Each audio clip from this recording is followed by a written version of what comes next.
What a beautiful day. What are you busy doing?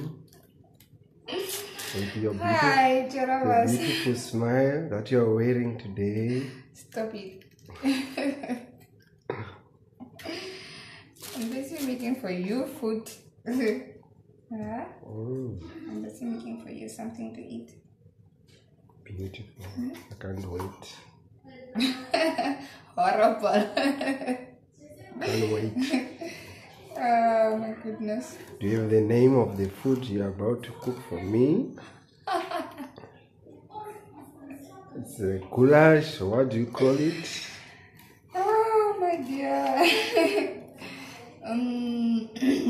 Last time it was made for me a la grande. So what do you think? What will be this time? Just make it Eve something.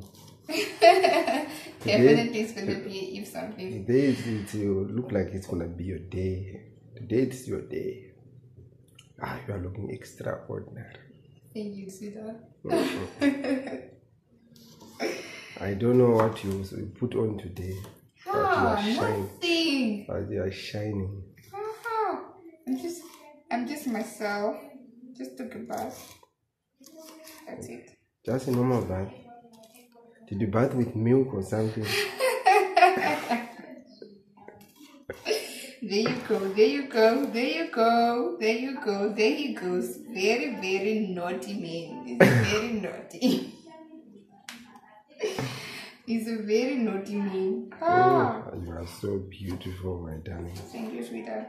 And I like the way you cut your onions and here your green pepper nicely chopped. Nicely diced. Nicely diced. Yeah, that is the right word. Almost like you went to the school for it. I went for school to do it for you. Wow. It's a joke. You just do it all. You're just teaching it yourself. Yep. Self-taught, self-clear. Ja, self-clear. As leerman met lief. Yeah. So, how was your day? My day was well spent, beautiful, with my beautiful Eve, my gift from heaven.